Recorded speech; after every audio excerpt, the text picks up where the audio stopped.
Hello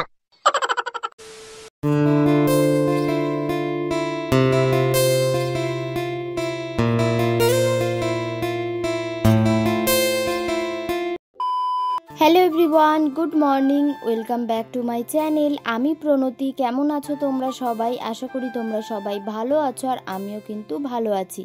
আমার নতুন একটা ব্লগে তোমাদের সবাইকে ওয়েলকাম। তো তোমরা ভিডিওটা স্কিপ না করে পুরো শেষ অবধি দেখো, আশা করি তোমাদের ভিডিওটা ভালো লাগবে। সকালে শুরুটাই কিন্তু আমি করেছিলাম 1 গ্লাস লেবু জল দিয়ে। তবে প্রায় 1.5-2 মাস হয়ে গেল আমি কিন্তু লেবু জল খাওয়া ছেড়ে দিয়েছিলাম, বাট আবারও কিন্তু আজ থেকে আমি লেবু জল খাওয়া কন্টিনিউ করছি। আর লেবু জল খাওয়ার সঠিক নিয়ম কিন্তু সকাল 7টা থেকে 7:30টার মধ্যে। তবে আমি যেহেতু 10টার সময় ঘুম থেকে উঠেছি, তাই ওই 11:15 নাগাদ আমি লেবু জল খাচ্ছি। ভাবা যায়, এটাই আমার বোন আবার পাশ থেকে বলছিল। এরপরেই কিন্তু আমি সকালে টিফিন করতে বসে পড়েছিলাম।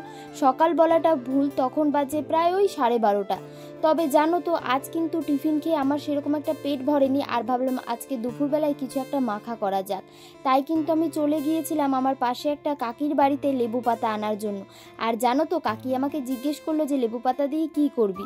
তো আমি কাকিকে বললাম যে আম মাখা করব। তো কাকিও কিন্তু আমাকে বেশ কয়েকটা আম দিয়েছে, বললো তুই আমটা মাখা করে আমাকে কিন্তু দিয়ে যাবি। আর এরপরেই কিন্তু আমি বসে পড়েছিলাম আম মাখা করার জন্য। জানো তো, আজকে কিন্তু আমি ভেবেছি যে 2 রকম ভাবে আমি আম মাখবো।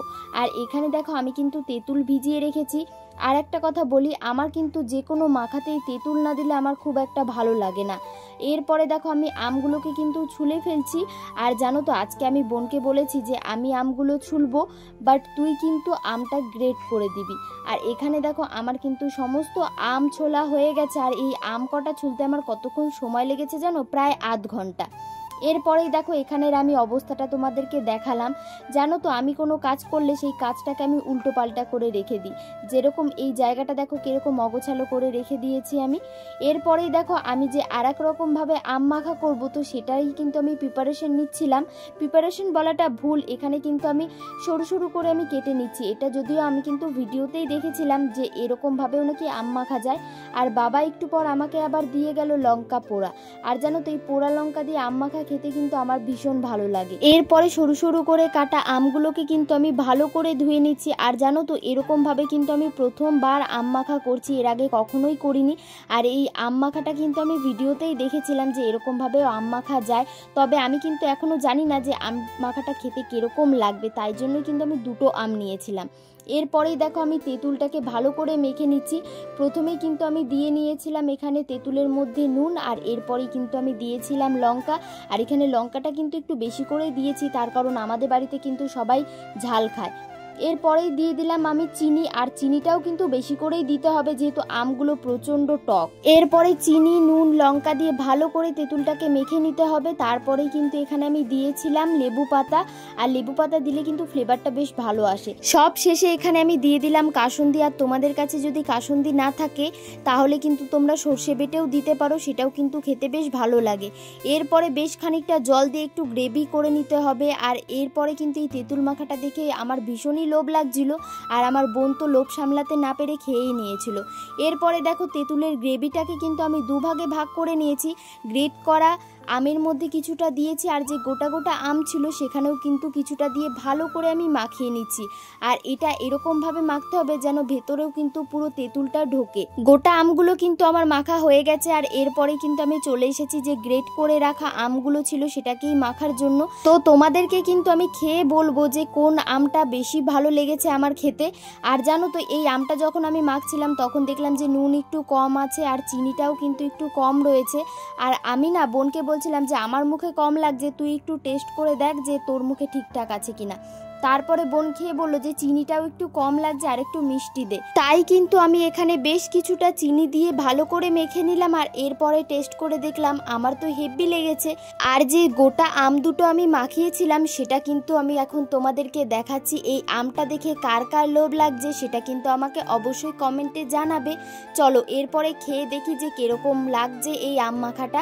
তবে জানো তো, আম খাওয়ার আগে কিন্তু আমার পেয়ে গেছিলো জল তেষ্টা, তাই জন্য এখানে আমি একটু জল খেয়ে নিচ্ছি। কারণ টক খেয়ে আবার নাকি জল খেতে নেই। তবে জানো তো আমি কিন্তু টক খাওয়ার পর জল খেয়ে নিই, কারণ যে কোনো মাখা খেলে কিন্তু আমার প্রচুর ঝাল লেগে যায়, আর ঝাল লাগার ফলেই কিন্তু আমি জল খেয়ে নিই। সিরিয়াসলি বলছি গাইজ, এই আম মাখাটা এতটা পরিমাণে টেস্ট হয়েছিল না, সেটা তো তোমরা আমার এক্সপ্রেশন দেখেই বুঝতে পারছো।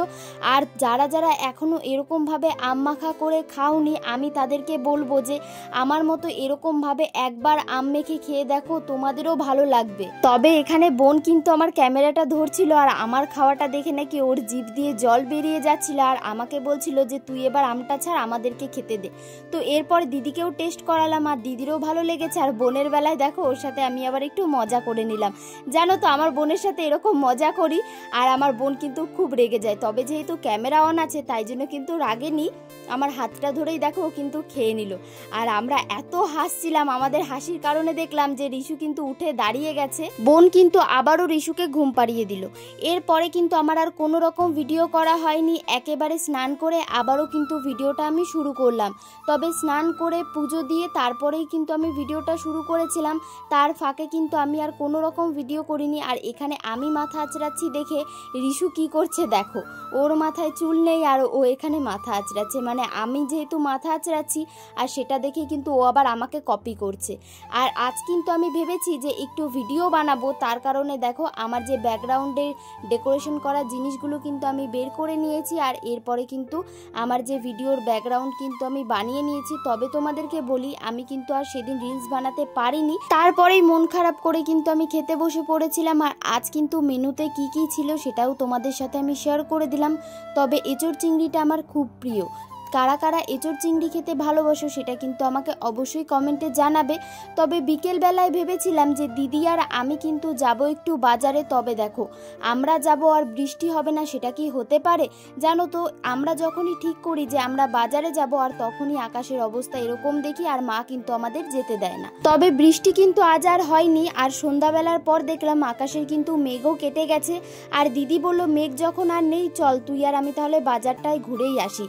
আর তার জন্য কিন্তু এখন আমি রেডি হয়ে নিচ্ছি। প্রথমেই কিন্তু আমি টোনার লাগিয়ে নিলাম, আর এরপরেই কিন্তু ময়শ্চারাইজার লাগিয়ে নিলাম, আর এরপরেই কিন্তু আমি লাগিয়ে নিলাম লিপ বাম। আর ওইদিকে কিন্তু দিদি রেডি হয়ে বেরিয়েও পড়েছে, মানে ও কিন্তু আমার জন্য বাইরে ওয়েট করছে। আর জানো তো যেই আমরা রাস্তায় আসলাম আর আকাশের অবস্থা দেখো তোমরা একবার, এতটা পরিমাণে বিদ্যুৎ দিচ্ছিল, আর আমাদের কিন্তু খুবই ভয় লাগছিল। আর আমরা এরকম জায়গায় ফেসে গেছিলাম, মানে না আসতে পারছি বাড়িতে না যাব বাজারে।